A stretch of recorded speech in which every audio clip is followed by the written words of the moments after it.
Hello friends, कैसा आप लोग? मस्त ज़बरदस्त। चलिए आज हम फिर से गणित विषय के अंतर्गत सुपर क्वेश्चंस करने वाले हैं जो कि आपके पूरी पेडागोजी पर आधारित रहेगी।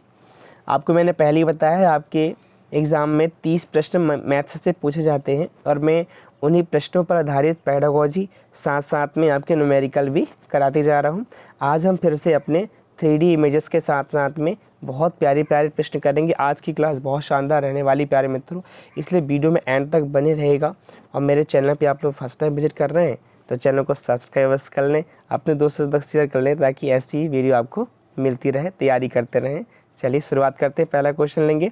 आप एक समावेशी स्कूल में अपनी कक्षा के दृष्टिबाधित छात्रों की ज़रूरतों को कैसे पूरा करेंगे? माय फ्रेंड्स, जब हम बात करते हैं समावेशी शिक्षा की तो आप सबको पता है समावेशी शिक्षा क्या होती है, बताइए ज़रा मुझे।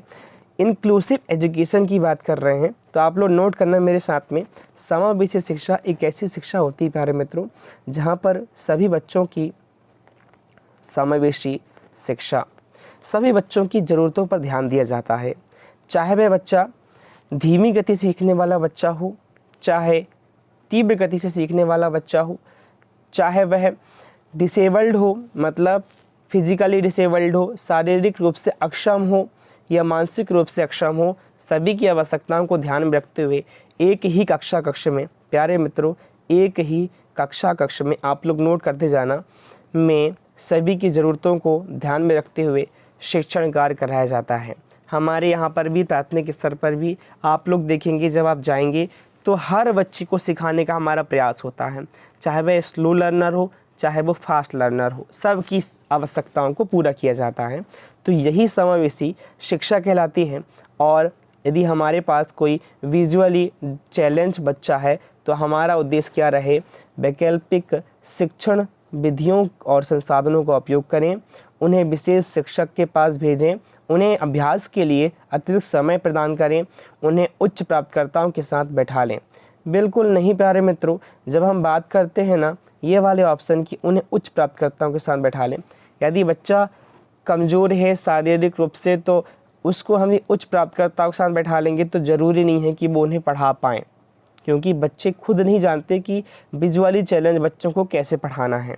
उन्हें अभ्यास के अतिरिक्त समय प्रदान करें, बिल्कुल नहीं। बच्चा जब देख ही नहीं पा रहा है तो अभ्यास कैसे करेगा? उन्हें विशेष शिक्षक के पास भेजें। हर विद्यालय में विशेष शिक्षक हो ये आवश्यक नहीं है। उन्हें वैकल्पिक शिक्षण विधियों और संसाधनों का उपयोग करके पढ़ाएं, बिल्कुल सही है प्यारे मित्रों। जब हम बात करते हैं, चाहे वह किसी प्रकार का भी चैलेंज बच्चा हो, विजुअली हो, ऑडियो हो, मतलब आँख से कमज़ोर हो या कान से कमज़ोर हो, हमें हमारे पास वैकल्पिक शिक्षण विधियाँ रहती हैं और संसाधन भी रहते हैं, जैसे कि आपका ब्रेल पद्धति। तो इससे क्या होगा? दृष्टिबाधित छात्रों को पढ़ाने में सहायता मिल जाती है। आप लोग नोट कर लेंगे। समझ में आ गया है? वीडियो पसंद आई तो लाइक करें और एंड तक बने रहेंगे, क्योंकि ऐसे ही प्रश्न आपको शानदार प्रश्न मिलते रहेंगे। चलिए आगे चलूँगा मैं। प्रश्न क्रमांक सेकेंड लूँगा आपके साथ में। प्रश्न क्रमांक सेकेंड आप लोग वाले स्क्रीन पर देख पा रहे हैं। निम्नलिखित में से कौन गणितीय प्रक्रिया नहीं है? Which of the following is not a mathematical process? When we talk about mathematical processes, हमारे प्राथमिक स्तर पर जब हम बात करते हैं ना प्यारे मित्रों, आप लोग नोट करते जाना, गणितीय प्रक्रिया पूछ रहा है, मतलब हम ऐसे कौन कौन सी प्रक्रियाएं अपने गणित की कक्ष में प्रयोग करते हैं? मानदर्शन, विजुअलाइजेशन, कंठस्थ कराना, मेमोराइजेशन, आकलन करना, एस्टिमेशन, पक्षांतरण करना, ट्रांजिशन करना, ट्रांसपोजिशन।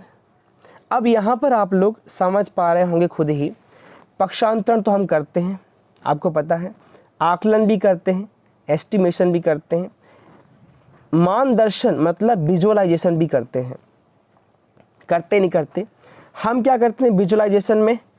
चीज़ों को अमूर्त रूप में सीखते हैं। नहीं करते? बताइए। जैसे मैंने कह दिया 45 + 54 मैंने जोड़ने को बोला आपको, तो आप विजुअलाइज करते हैं, फिर उसको जोड़ते हैं, 5 + 4 9, 5 + 4 9, ऐसा करके। करते नहीं करते? तो ये सब क्या है? विजुअलाइजेशन है। पर हम लोग क्या नहीं कराते मैथ्स की क्लास में? कंठस्थ नहीं कराते चीज़ों को, हम मेमोराइज नहीं कराते बच्चों को। क्लियर कर लेंगे। ये प्रक्रिया का आप लोग नोट कर लेंगे कितनी प्रक्रियाएं होती हैं। अभी और प्रक्रियाएं आपको नोट करा दूंगा। पहले तो आपका विजुअलाइजेशन नोट कर लेंगे, एस्टिमेशन नोट कर लेंगे और ट्रांसपोजिशन नोट कर लेंगे, मतलब VET याद रखेंगे। चलिए नेक्स्ट क्वेश्चन पे लेके चलो। क्वेश्चन नंबर 3 मोबाइल स्क्रीन पर देख पा रहे हैं आप लोग। पियाजे द्वारा, बहुत प्यारा प्रश्न है प्यारे मित्रों, अभी इसको हम लोग और अच्छे से करेंगे। पियाजे द्वारा प्रस्तावित माप में विभिन्न भौतिक राशियों के संरक्षण की क्षमता के बारे में सही कथन की पहचान करें। संरक्षण से प्रश्न पूछा हुआ है और संरक्षण के बारे में मैंने अपने बाल विकास की क्लास में अच्छे से बताया है आप लोगों को कि संरक्षण क्या है ना। चलिए, identify the correct statement about the ability to conserve different physical quantities in measurement as proposed by Piaget। पियाजे के प्रस्तावित माप में विभिन्न भौतिक राशियों के संरक्षण की क्षमता के बारे में सही कथन की पहचान करें।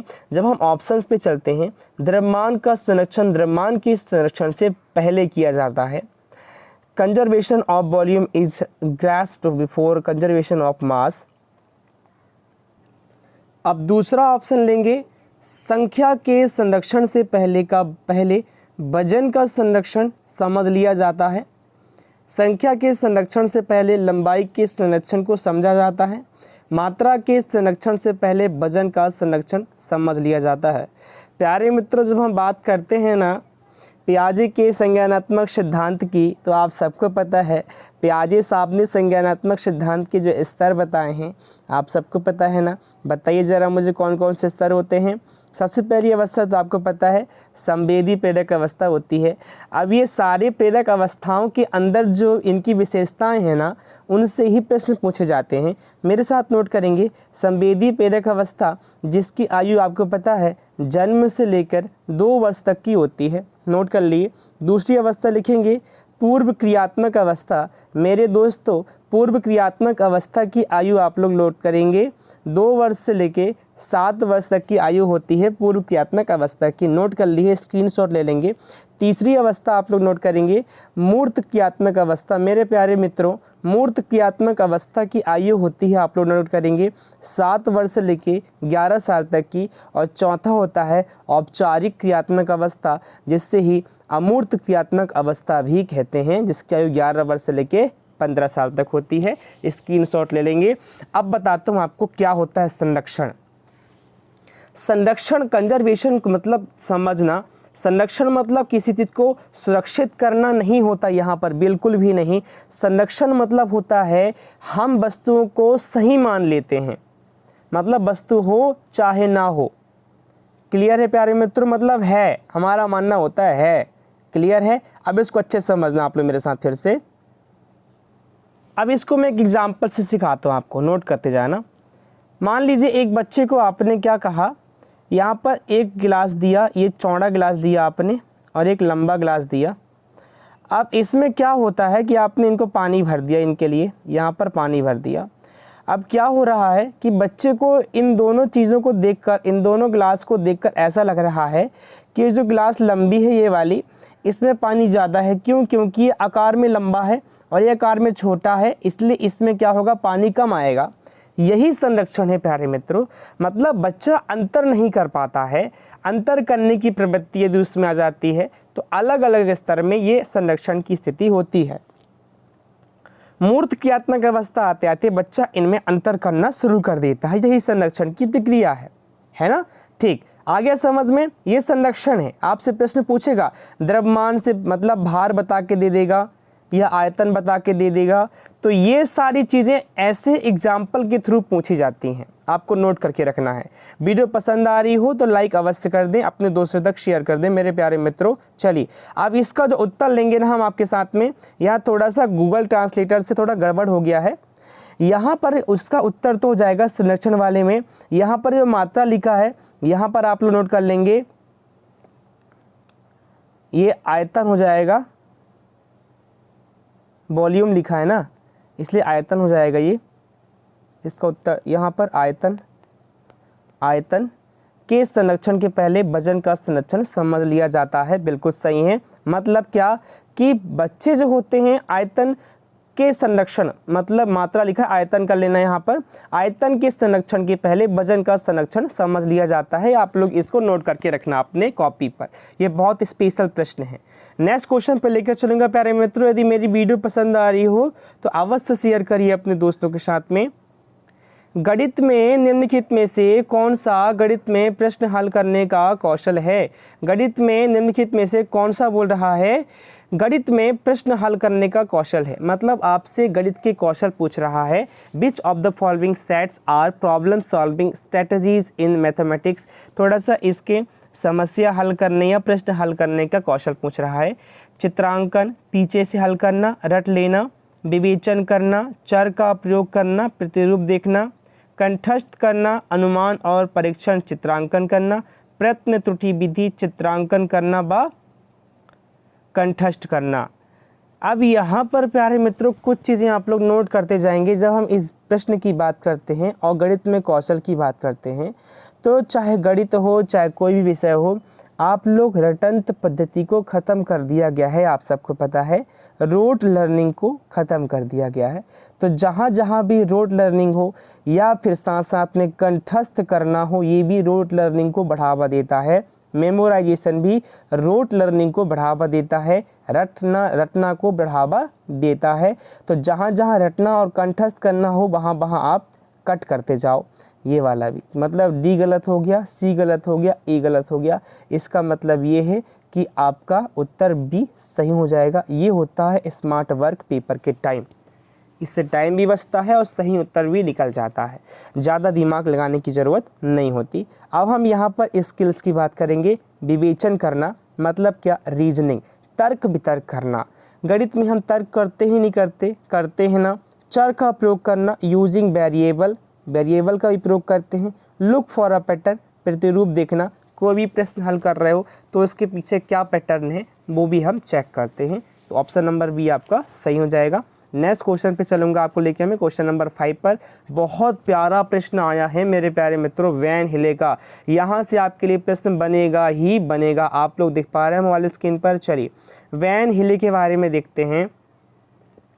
Van Hiele levels refers to stages in the development of. Van Hiele के स्तर जिस प्रकाश की अवस्थाओं को संकेत करते हैं वह है। प्यारे मित्रों वैन हिले का डायग्राम बहुत इंपॉर्टेंट है।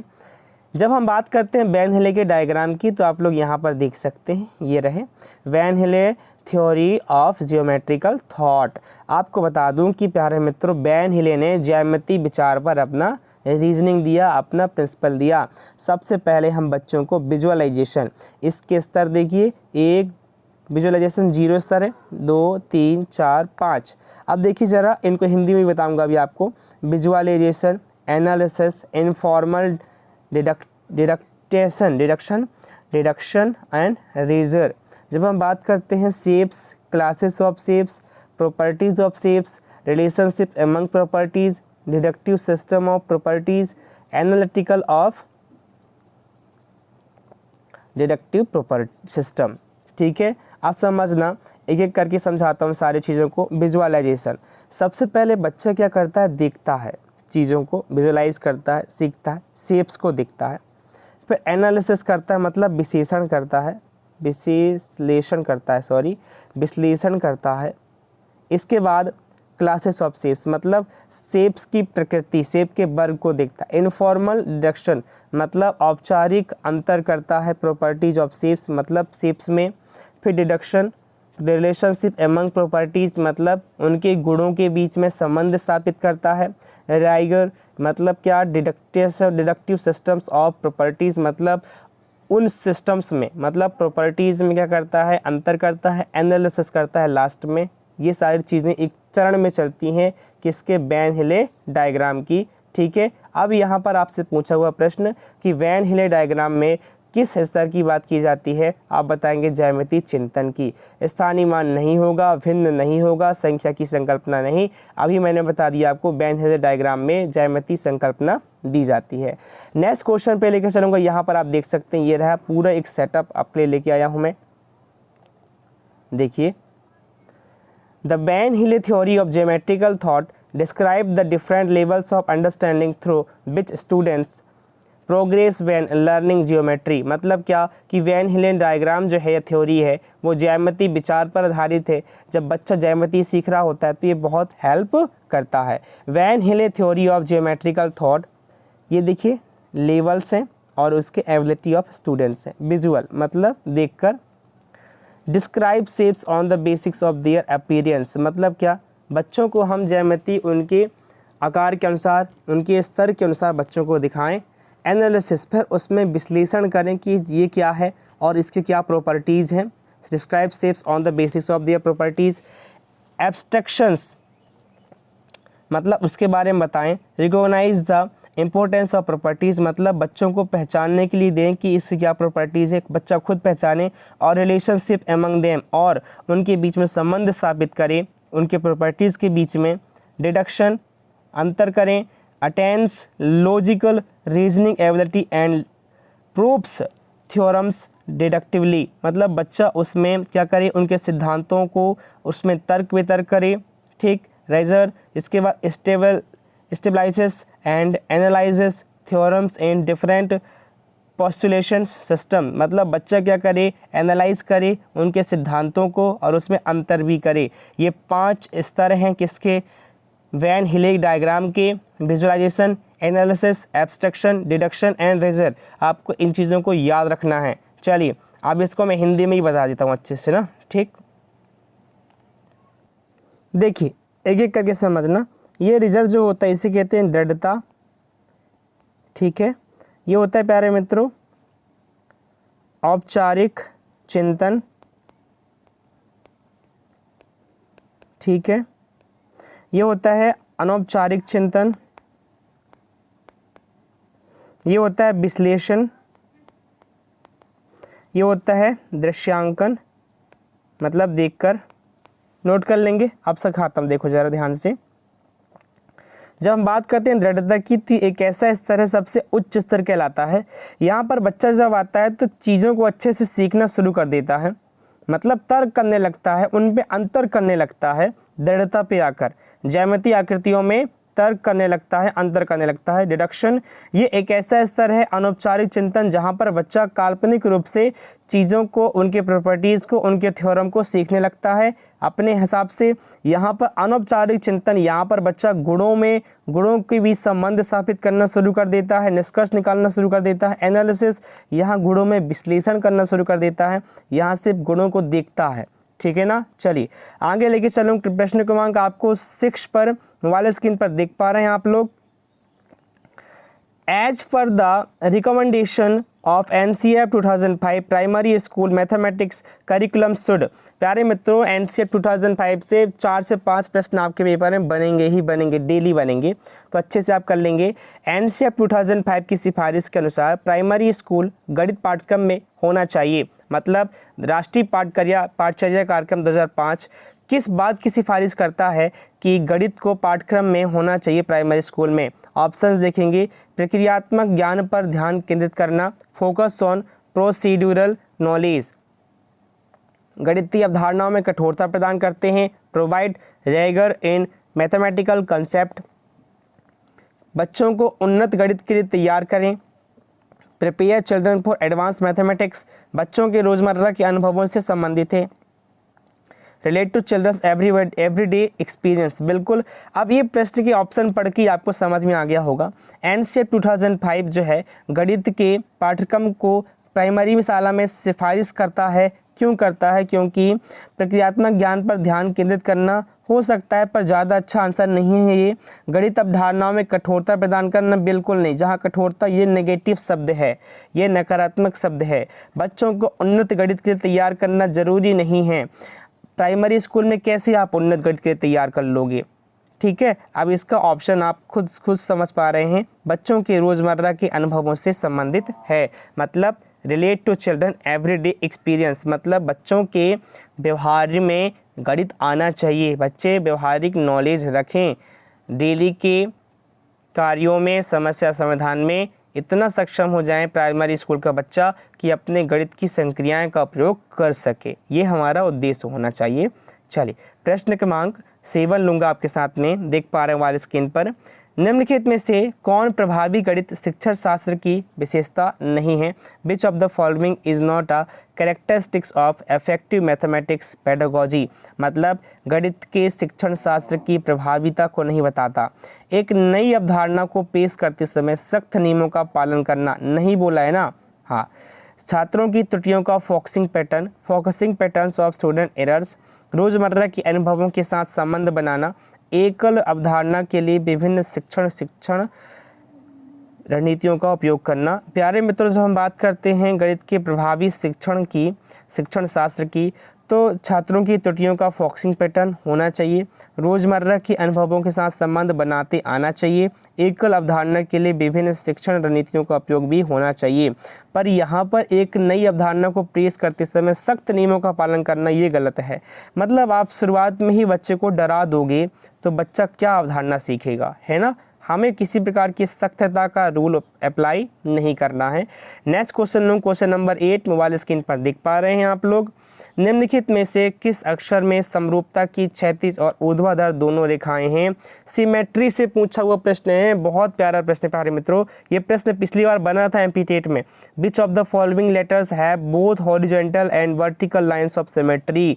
सिमेट्री मतलब क्या कि ऐसी लाइन जो कि किसी भी अंक को बराबर भागों में काट दे। अब देखिए, क्षैतिज मतलब ये इस तरह से, ऊर्ध्वाधर मतलब इस तरह से, ठीक। वर्टिकल एंड हॉरिजॉन्टल मतलब ऐसी कौन सी क्या है बोल रहे हैं यहाँ पर अक्षर है जिसमें समरूपता क्षैतिज और ऊर्ध्वाधर दोनों हो, सिमेट्री हो, मतलब दोनों तरफ से इसको काट सको आप, जैसे बराबर भागों में बांट सकते हैं अपन। जैसे मान लीजिए x को लेते हैं, तो x में यदि मैं ऊर्ध्वाधर लाइन खींचता हूँ इस तरह से, तो बराबर आ रहा है नहीं आ रहा है? बताइए, बराबर आ रहा है ना? हाँ। अच्छा, अब फिर से अपन क्या करते हैं, क्षैतिज लेते हैं तो भी बराबर आ रहा है, मतलब दोनों तरफ से वह क्या हो रहा है, बराबर आ रहा है। मतलब क्या है कि x आपका उत्तर यहाँ पर हो जाएगा। अच्छा, बाकी ऑप्शंस पे लेके चलता हूँ मैं। C को लेते हैं अपन, C काटेंगे, बराबर नहीं आएगा, कहीं से बराबर नहीं आएगा। बाई लेंगे, बाई आएगा क्या? नहीं, बाई भी नहीं आएगा, बाई भी नहीं आएगा। ये देखिए आ ही नहीं रहा। ए क्यों, देखिए ज़रा आप लोग, ए में ए इस तरह से आता है और यहाँ ऐसा आता है, अलग आ रहा है ना? ठीक, तो आपका उत्तर क्या हो जाएगा? बाई। क्लियर कर लेंगे। सिमेट्री मतलब दोनों भागों में बराबर काट देना। ये देखिए ज़रा यहाँ पर खुद ब खुद दे रहा है, देखिए बताया था मैंने। इसका आप लोग स्क्रीनशॉट ले लेंगे, ये पूरा दिया हुआ है। ये देखिए ज़रा कहाँ क्षैतिज है, कहाँ ऊर्ध्वाधर है। आपको पता होना चाहिए क्षैतिज और ऊर्ध्वाधर कितने हैं?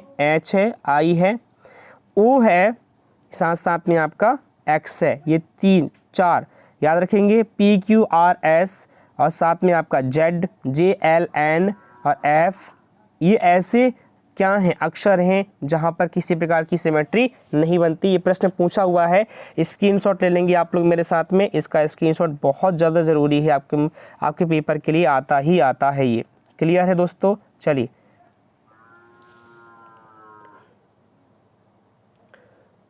अब मैं आपको नेक्स्ट क्वेश्चन पर लेके चलूँ, क्वेश्चन नंबर 9 पर। प्रश्न क्रमांक 9 देख पा रहे हैं वाले स्क्रीन पर आप लोग।